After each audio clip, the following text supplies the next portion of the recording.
Survivor, Chapter 32. There's a gas station going to explode next week. There's a pet store where all the canaries, their whole inventory of hundreds of canaries will escape. Fertility has previewed all this in a dream after dream. There's a hotel where a water pipe is leaking right this moment. For weeks, the water has been dripping inside the walls, dissolving plaster, rotting wood, rusting metal, and at 3:04 next Tuesday afternoon, the mammoth crystal chandelier in the middle of the lobby ceiling will drop. In her dream, there's a rattle of lead crystal thingamabobs, then a spray of plaster dust. Some bracket will pop the head off of a rusted bolt. In Fertility's dream, the bolt head lands plop on the carpet next to an old man with luggage. He picks it up and turns it over in his palm, looking at the rust and the shining steel inside the stress fracture. A woman pulling her baggage on wheels stops next to the man and asks if he's waiting in line. The old man says no. The woman says thank you. A clerk at the desk hits a bell and says front please. A bellhop steps forward. At that moment the chandelier falls. That's how exact Fertility's dreams get. And in each dream she looks for another detail. The woman is wearing a red suit, jacket, and skirt with a Christian Dior gold chain belt. The old man has blue eyes. His hand, holding the bolt head, has a gold wedding band. The bellhop has a pierced ear, but he's got the earring out. Behind the desk clerk, Fertility says there's a complicated French Baroque clock inside a frou-frou case of gilded lead with seashells and dolphins supporting the clock dial. The time is 3:04 p.m. Fertility told me all this with her eyes closed. Remembering it or making it up, I couldn't tell. 1 Thessalonians chapter 5 verse 20. Despise not prophesyings. The chandelier will blink out at the second it falls, so everybody underneath will look up.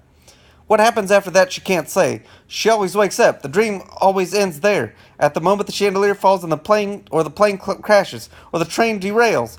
The lightning strikes, the earth quakes. She started keeping a calendar of upcoming disasters. She shows it to me. I show her the daily planner book the people I work for keep. On tap for next week, she has a bakery explosion, the loose canaries, the gas station fire, the hotel chandelier. Fertility says to take my pick. We'll pack a lunch and make a real day out of it. For next week, I have mowing the lawn twice, polishing the brass fireplace tool set, checking the dates on everything in the freezer, rotating the canned goods in the pantry, buying the people I work for wedding anniversary gifts to give each other. I say sure, whatever she wants. This is right after the firemen discovered us doing the cha-cha inside the burned out 5th floor women's department without a mark on us. After they took our statements and made us sign insurance forms letting them off the hook, they escorted us down to the street.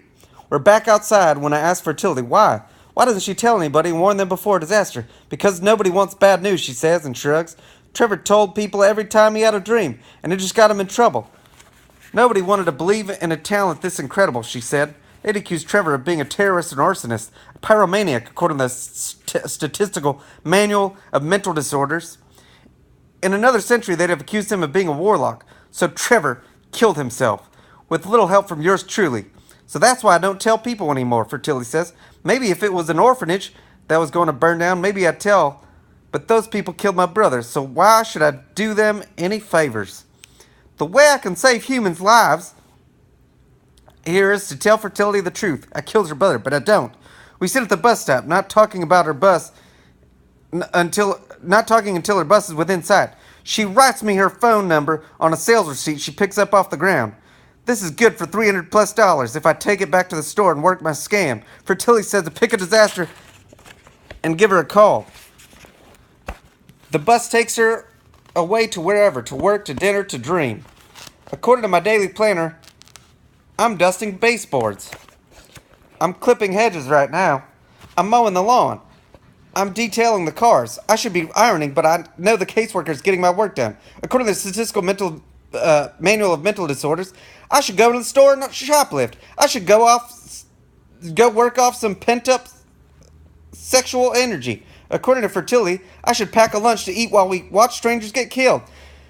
I can picture us on a velvet love seat in the hotel lobby, sipping tea Tuesday afternoon in our front row seat. According to the Bible, I should be, I don't know what. According to Creed's church doctrine, I should be dead. None of the above really catches my fancy, so I just walk around downtown. Outside the commercial bakery, there's a smell of bread where in 5 days fertility says, boom. In the back of the pet store, the hundreds of canaries flutter from side to side of their stinking crowded cage. Next week, they'll be free. Then what? I want to tell them to stay in the cage. There are better things than freedom. There are worse things than living a long, bored life in some stranger's house and then dying and going to canary heaven.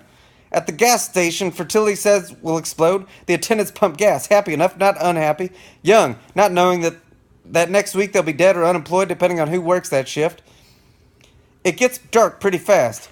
Outside the hotel and through the big plate glass lobby windows, the chandelier looms over victim after victim. A woman with a pug dog on a leash. A family, mother, father, 3 little kids. The clock behind the desk says it's still a long ways from 3:04 next Tuesday afternoon. It would be safe to stand there for days and days, but not for 1 second too long. You could go in past the doormen in their gold braid and tell the manager his chandelier was going to fall. Everybody he loves will die. Even he will die someday. God will come back to judge us. All his sins will dog him into hell. You can tell people the truth, but they'll never believe you until the event, until it's too late. In the meantime, the truth will just piss them off and get you in a lot of trouble. So you just walk home. There's dinner to start. There's a shirt you need to iron for tomorrow. Shoes to shine.